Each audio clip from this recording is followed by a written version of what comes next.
Oh, look at all these pre-made cool assets. Maybe I should just drink. Oh, don't mind if I do. Oh yeah, that's cool. This one, this one.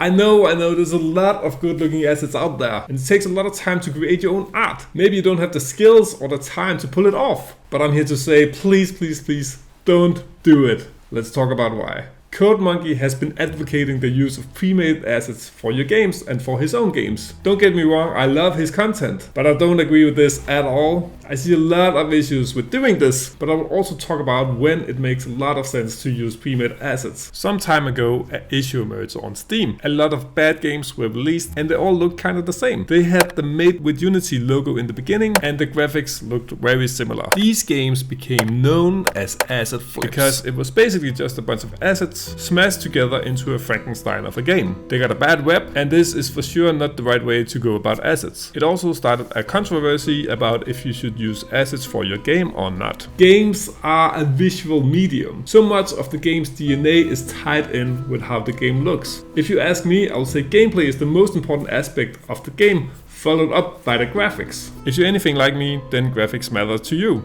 When you create a game, you want it to sell, look professional, and be something you can be proud of. You can't leave a big part of the game up to chance. Using pre-made assets in a way where you just find something on the asset store that looks cool and pop them in your game is a terrible way to go about it. You want to make decisions regarding your art style that can enhance your gameplay. Try out different styles and maybe even have it being part of a bigger brand. The art in your game is important. And what is also really important is that you smash the like button. No, just kidding. Even though you should. What is also important is that you stand out in a saturated market, which game platforms just are. And your art is the best way for you to stand out. It's an awesome opportunity to get your game noticed. And this is one of the biggest reasons why I think you shouldn't just use pre-made assets. Because a lot of these games look exactly the same. If you aren't an amazing artist, don't worry, there's ways to get around it. One example would be to use a simple art style, which a lot of games do. But that's for another video. When is it a good idea to use pre-made assets then? Well, if you determine an art style and it's something that is achievable, but you need 100 animations and you just don't have the time to create them, then it's a great idea.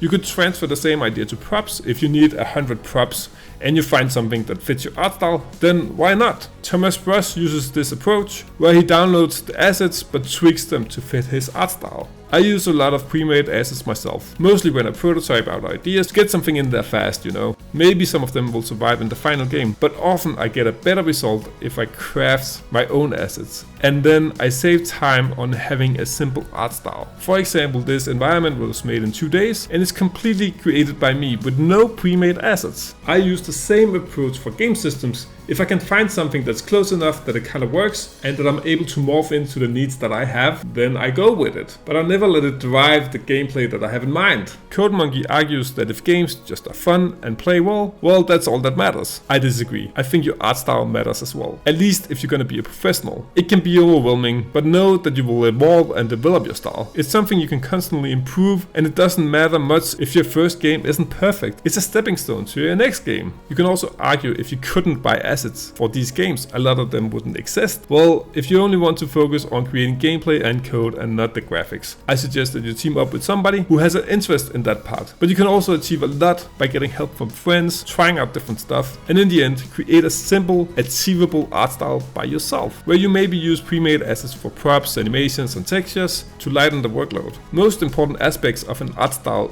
are shapes, colors, and the general design, but not the detail in the art, which is often what takes the longest to do. What I did with my latest project is to create simple shapes with tweakable colors, so it was easy to just adjust the art style, and most of my time was spent creating shapes. What do you think? Join the conversation below and let's have a talk about it. And if you think it's overwhelming how to figure out how to nail an art style, don't worry, I have the video just for you that you should watch right now. You should also subscribe. This video is over.